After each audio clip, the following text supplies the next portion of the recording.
Saudara sekalian, selamat bertemu lagi dalam diskusi atau pembahasan dasar-dasar iman Kristen. Hari ini kita sampai kepada bagian yang ke-6. Topiknya masih mengenai siapakah Allah itu, khususnya atribut-atribut moral Allah.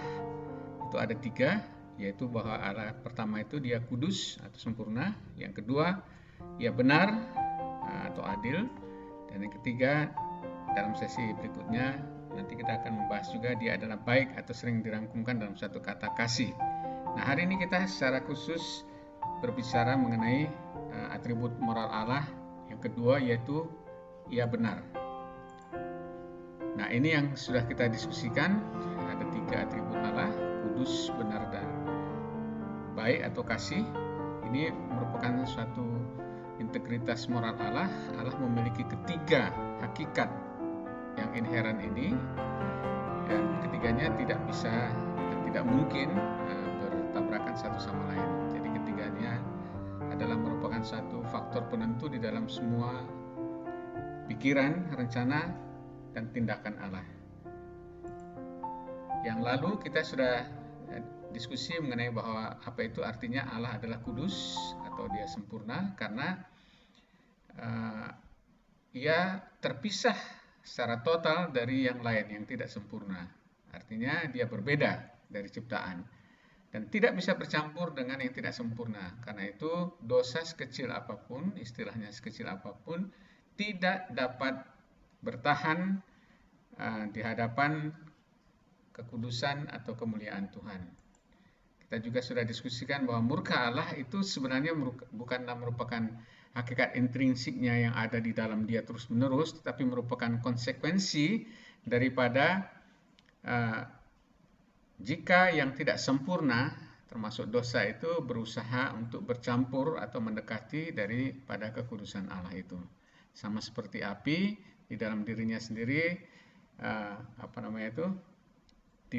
tidak merusak, tetapi jikalau ada unsur-unsur lain, misalnya kayu, kertas, atau hal-hal lain yang ingin masuk kepada api tersebut, maka otomatis api tersebut akan membakar. Itulah murka Allah. Hari ini kita akan berbicara mengenai Allah adalah Allah yang benar dan adil. Apakah itu? Nah, benar dan adil, mari kita lihat bahwa di dalam Ayub 8:3, Ayub mengatakan, masakan Allah membengkokkan keadilan, masakan yang maha kuasa membengkokkan kebenaran. Jadi ini selalu ada dua.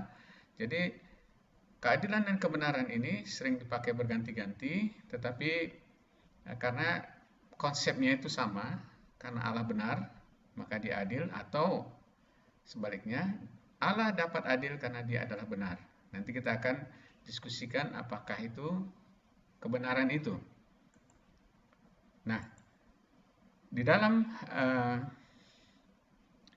Ulangan 32 ayat 4, ini adalah bagian daripada nyanyian Musa pada saat terakhir dia mau berpisah dengan Israel, pada saat dia memberikan perintah kepada atau meneruskan komando kepada Yosua penggantinya, maka Musa menyanyikan suatu pujian yang indah sekali.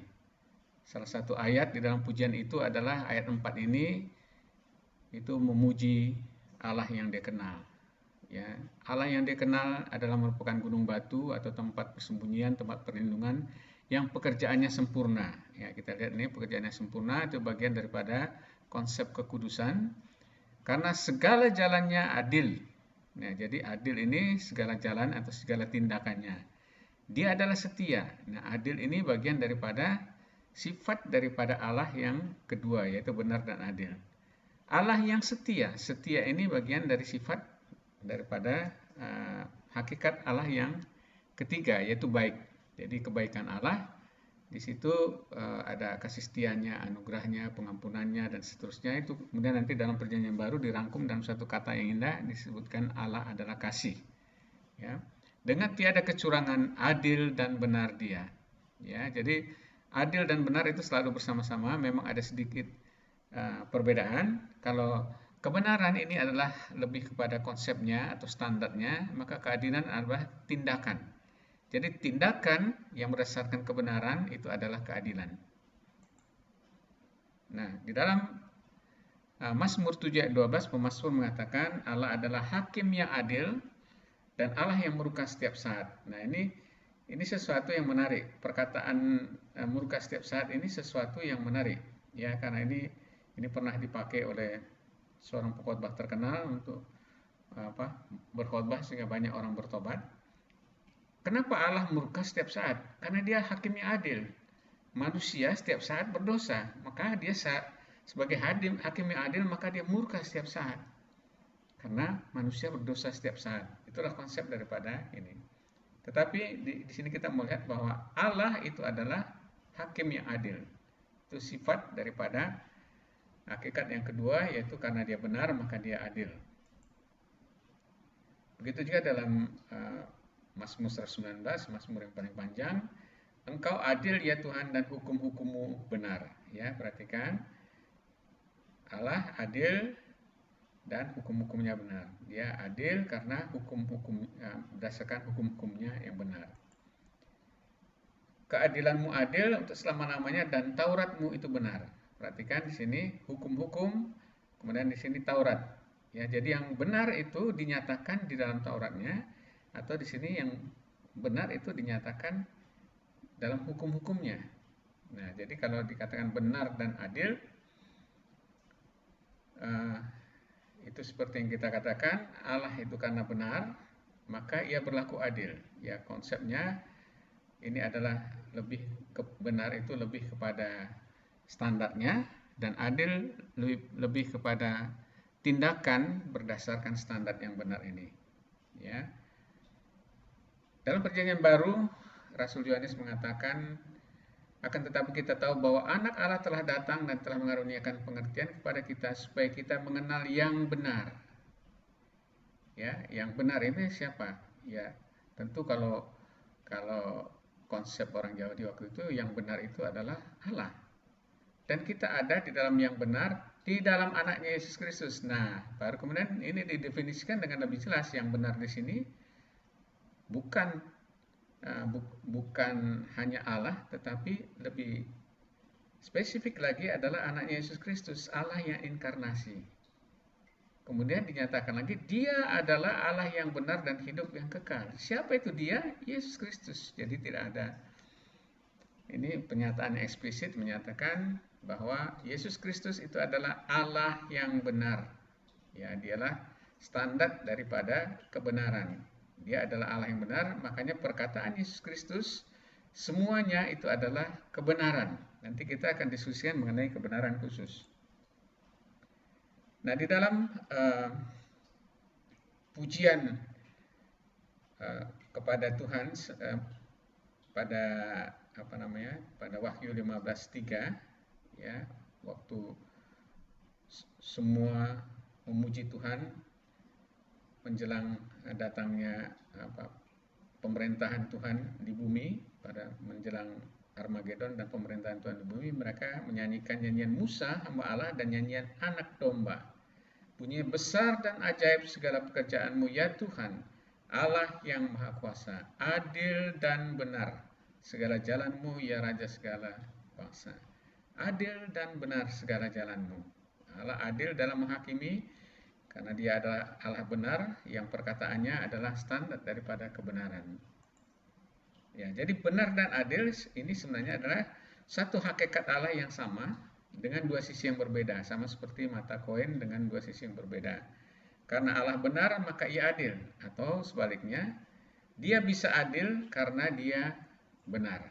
Jadi kebenaran dan keadilan Allah itu selalu berjalan bersama-sama sebagai satu mata koin dengan satu koin dengan dua mata yang berbeda. Nah, sekarang kita diskusi mengenai kebenaran. Kalau benar tadi adalah kata sifat, maka sekarang itu kita akan diskusikan mengenai kebenaran, kata benda. Jadi sebenarnya kalau ditanyakan apakah kebenaran itu, sama seperti pertanyaan Pontius Pilatus kepada Yesus Kristus, banyak orang yang tidak mengerti. Jadi sebenarnya apa itu kebenaran? Bagi orang-orang modern, kebenaran itu relatif. Mereka katakan relatif. Kebenaran suatu iman atau agama tertentu itu bukan merupakan kebenaran iman lain, makanya relatif. Jadi sebenarnya kebenaran itu apa menurut kitab suci? Nah, ini di dalam 2 Samuel 7 ayat 28 dikatakan, oleh sebab itu ya Tuhan Allah, Engkaulah Allah dan segala firman-Mu lah kebenaran. Engkau telah menjanjikan perkara yang baik ini kepada hamba-Mu. Firman-Mu lah kebenaran. Jadi kebenaran itu adalah firman Allah. Apa yang sudah dikatakan oleh Allah, itulah yang benar. Contoh sederhana, ke-10 hukum Taurat itu mengatakan jangan begini, jangan. Jadi itulah yang benar. Yang benar adalah misalnya hormatilah orang tuamu. Jangan sesudah orang tuamu tidak bisa bekerja, kamu mengabaikan begitu saja. Itulah kebenaran. Adalah firman Allah sendiri yang sudah dikatakan atau difirmankan oleh Allah sendiri. Di dalam 2 Tawarikh 6 ayat 17, ini ada doa disebutkan, maka sekarang ya Tuhan Allah Israel, biarlah terbukti kebenaran firman-Mu yang telah Kau ucapkan kepada hamba-Mu Daud. Ya, biarlah firman-firman yang Engkau sudah ucapkan, karena itu adalah kebenaran, biarlah itu terbukti. Ya, karena kebenaran pasti akan membuktikan dirinya sebagai sesuatu yang benar, akan terjadi. Itulah kebenaran. Nah, di dalam Mazmur 9 ayat 9 ini pemazmur mengatakan, dialah, maksudnya Allah yang menghakimi dunia dengan keadilan dan mengadili bangsa-bangsa dengan kebenaran. Ya, sama-sama mengadili, ya, ini menghakimi, mengadili, ya, bangsa-bangsa dengan kebenaran. Jadi dasar daripada pengadilan itu kebenaran. Kalau pengadilan itu memutuskan sesuai dengan kebenaran, maka pengadilan itu akan adil. Ya, karena standar keadilan itu adalah kebenaran, dan kebenaran itu adalah firman Tuhan sendiri. Karena itu kalau pengadilan manusia tidak akan mungkin masuk ke dalam keadilan yang absolut, karena manusia tidak mengerti mengenai kebenaran daripada Allah sendiri. Mereka memutuskan kebenaran sendiri. Di dalam Mazmur 57 ayat 11 disebutkan pujian ini mengatakan, sebab kasih setiamu besar sampai ke langit dan kebenaranmu sampai ke awan-awan. Kalau dikatakan kebenaranmu sampai ke awan-awan, maksudnya itu segala perkataan Allah yang benar itu sampai ke awan-awan. Ini menyatakan bahwa firman Tuhan itu menguasai kemana-mana. Ya, itu adalah konsep dari kebenaran. Di dalam Mazmur 119 itu ditegaskan lagi bahwa dasar firman-Mu adalah kebenaran. Jadi firman Tuhan itu dasarnya semuanya adalah kebenaran. Jadi kebenaran itulah menjadikan firman Tuhan itu isinya adalah kebenaran. Kalau kita mengatakan apakah kebenaran itu adalah apa yang sudah dinyatakan oleh Allah di dalam firman-Nya. Nah, nanti terakhir apa yang sudah dinyatakan Kristus. Karena Kristus adalah perwujudan Allah terakhir. Sesudah pada zaman dulu firman Allah menyatakan diri melalui nabi-nabinya, maka pada zaman akhir Allah menyatakan dirinya melalui anak tunggalnya yang inkarnasi. Itu Ibrani 1 ayat 2 ya. Dasar firman-Mu adalah kebenaran dan segala hukum-hukum-Mu yang adil adalah untuk selama-lamanya. Jadi hukum-hukum Allah ini adil karena sifat daripada Allah itu adalah benar. Jadi itu firman Tuhan itu merupakan standar dari kebenaran. Yesaya 5 ayat 16, tetapi Tuhan semesta alam akan ternyata maha tinggi dalam keadilannya, dan Allah yang maha kudus akan menyatakan kekudusannya, ini sifat yang pertama, dalam kebenarannya. Jadi kebenaran Allah itu juga menyatakan kekudusan Allah, karena ketiga hakikat itu adalah satu sama. Kita hanya membedakan, tapi itu ketiganya nggak bisa dipisahkan. Merupakan sesuatu sifat inheren atau intrinsik daripada Allah sendiri. Hakikat daripada Allah sendiri. Nah, Rasul Yohanes sesudah mengenal secara paling dekat siapa Yesus Kristus itu, kemudian dia memperkenalkan Yesus Kristus sebagai firman atau sebagai logos. Dan yang menariknya, semua hakikat daripada Allah itu dinyatakan di dalam diri Yesus Kristus. Dikatakan di sini Yohanes 1 ayat 14, firman itu telah menjadi manusia dan diam di antara kita, dan kita telah melihat kemuliaannya. Ya, kemuliaan Yesus Kristus atau kekudusannya itu sudah dinyatakan, yaitu kemuliaan yang diberikan kepadanya sebagai anak tunggal Bapa penuh kasih karunia dan kebenaran. Lihat, ini ketiga sifat hakikat Allah ini ada di dalam Kristus sendiri. Begitu juga di dalam firman, di dalam hukum Taurat, nanti di dalam Roma pasal 7 kalau Anda mencari di sana, karena sifat daripada hukum Taurat itu sama dengan sifat Allah sendiri, yaitu dia kudus, baik, dan benar. Ya, itu sifat daripada hukum-hukum Allah sendiri. Nah, kita lanjutkan. Yohanes 1 ayat 17 dikatakan, sebab hukum Taurat diberikan oleh Musa, tetapi kasih karunia dan kebenaran datang oleh Yesus Kristus. Jadi Yesus Kristus itu, kalau Musa ini dengan hukum Tauratnya itu hanya menyatakan kebenaran saja, tetapi Yesus Kristus datang tidak hanya menyatakan kebenaran, tetapi juga kasih karunia.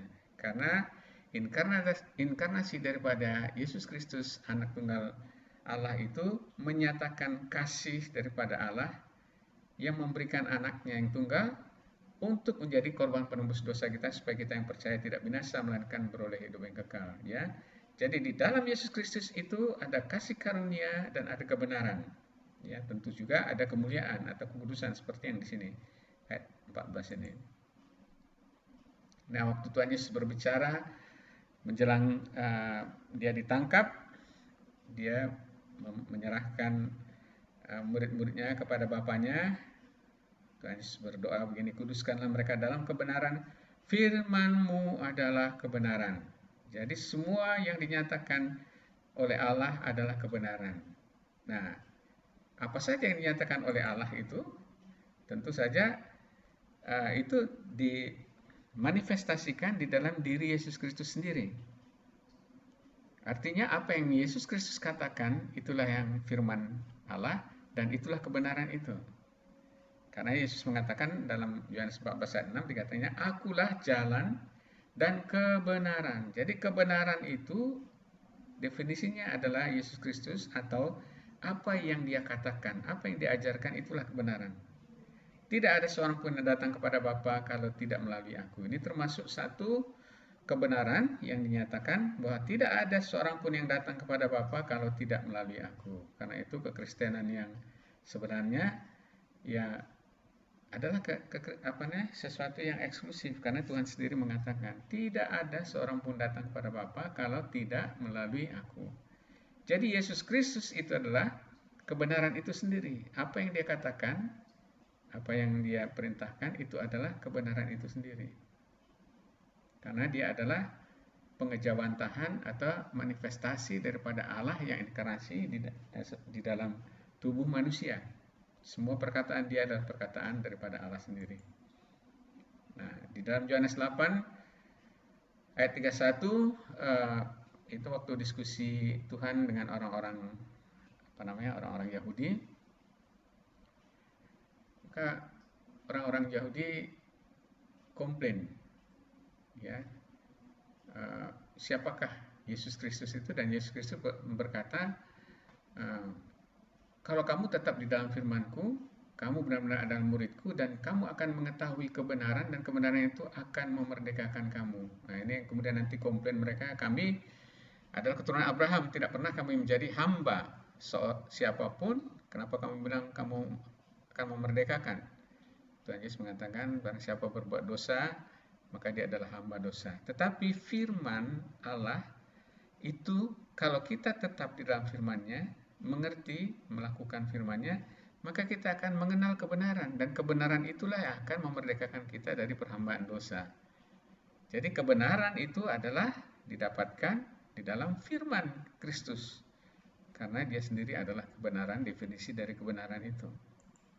Ya, dalam Yohanes 15 ayat 26 dikatakan mengenai Roh Kudus juga disebutkan, dia adalah roh kebenaran yang keluar dari Bapa, ia akan bersaksi tentang aku.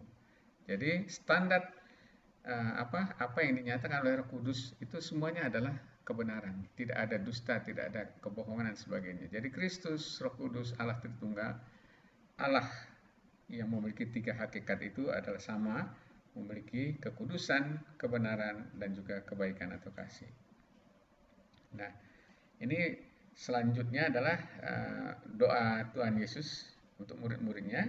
Dikatakan, kuduskanlah mereka dalam kebenaran, firman-Mu adalah kebenaran. Sekali lagi, kebenaran itu adalah firman yang Allah sudah katakan. Dan aku menguduskan diri bagi mereka supaya mereka pun dikuduskan dalam kebenaran. Jadi kalau kita mengenal kebenaran, mengerti apa yang difirmankan oleh Yesus Kristus, mengikutinya, mentaatinya, maka kita itulah dikatakan kita dikuduskan. Karena kebenaran ini akan memerdekakan kita dari dosa. Jadi kalau kita bisa simpulkan, kebenaran adalah segala perkataan dan perintah Allah yang telah dinyatakan dalam kitab suci Alkitab. Baik itu dalam perjanjian lama, itu misalnya dinyatakan di dalam ke-10 hukum Taurat, itu adalah kebenaran. Terutama segala perkataan Kristus, karena dialah pernyataan akhir Allah. Jadi semua pernyataan-pernyataan perjanjian lama, para nabi itu kemudian memuncak di dalam pernyataan akhir Allah, di dalam inkarnasi, yaitu Kristus sendiri. Dan karena Yesus Kristus itu adalah definisi dari kebenaran itu. Kita lihat, kita ingat Yohanes 14 ayat 6, katakan, akulah jalan dan kebenaran dan hidup. Jadi definisi kebenaran itu adalah apa yang dikatakan oleh Kristus sendiri, karena dia adalah kebenaran. Nah, kita menyelesaikan bagian ini sebelum nanti kita akan lanjutkan di dalam bagian selanjutnya mengenai sifat daripada kebaikan atau kasih Allah. Jadi ketiga hakikat daripada Allah yang tidak dapat dipisah tetapi merupakan dapat dibedakan, inilah Allah adalah kudus atau sempurna, Allah adalah benar dan adil, dan Allah adalah baik dan kasih. Ya, kita sudah bicara kekudusan Allah, maka hari ini kita simpulkan apa itu Allah yang benar. Artinya Allah adalah standar kebenaran. Jadi apa yang difirmankannya itulah kebenaran. Karena dia adalah benar, definisi dari benar. Adil adalah aspek lain daripada benar. Keduanya satu mata uang dari dua sisi yang berbeda. Karena Allah sifatnya adalah benar, maka tindakannya adil. Allah dapat mengadili dengan adil karena sifatnya adalah benar. Nah, ini adalah sifat daripada Allah. Yang kedua, kita juga melihat tadi bahwa murka Allah juga akan dialami manusia jika manusia tidak taat atau menindas kebenaran. Artinya, jika kebenaran Allah ini dilanggar oleh manusia, juga menimbulkan murka Allah. Ini jadi sama. Jadi semua sifat atau hakikat Allah ini, ya, karena dia adalah kudus, dia tidak bisa dicampur atau didekati atau diremehkan oleh dosa. Karena yang akan timbul nanti adalah murka Allah. Jadi kalau sama seperti ilustrasinya saya buat berulang-ulang supaya kita ingat, kalau kekudusan, kebenaran, kasih Allah, hakikat Allah ini, yang disebut juga semuanya ini adalah kemuliaan Allah ini, dianggap remeh, diremehkan oleh manusia berdosa, maka yang timbul adalah murka Allah. Bukan karena murka Allah itu ada di dalam Allah seterusnya, tetapi karena itu merupakan reaksi otomatis yang didapatkan oleh manusia berdosa atau dosa manusia yang ingin mendekati kemuliaan Allah atau kekudusan Allah. Sama seperti benda-benda lain yang ingin mendekati api yang panas, maka otomatis benda-benda tersebut akan terbakar dengan sendirinya. Nah, inilah diskusi kita untuk kali ini, yaitu mengenai atribut moral Allah yang kedua, benar. Kita lanjutkan, jangan lupa nanti untuk ikut dalam sesi berikutnya. Kita akan membicarakan mengenai hakikat Allah yang kasih atau baik. Nah, sebelum itu kita ingatkan Anda dapat mengakses blog-blog kita dan juga dapat mendownload buku-buku yang berbobot dari persembahan Kristen Awam ini yang di backup oleh pelayanan Back to the Bible Ministry, pelayanan kembali kepada Alkitab. Anda dapat mengaksesnya di dalam web ini, bit.ly/BTBM Indonesia. Jangan lupa untuk mengikuti sesi berikutnya, kita akan berbicara mengenai hakikat moral Allah yang ketiga atau yang terakhir, yaitu bahwa Allah itu adalah kasih dan baik. Apa artinya Allah kasih dan baik? Dan apa akibatnya atau ada apa hubungannya dengan tindakan-tindakan Allah di dalam inkarnasi, di dalam penebusan manusia. Jangan lupa untuk mengikutinya dan juga sharekan kepada teman-teman supaya kita mendapatkan berita pertama saat video-video kita terbit. Tuhan berkati.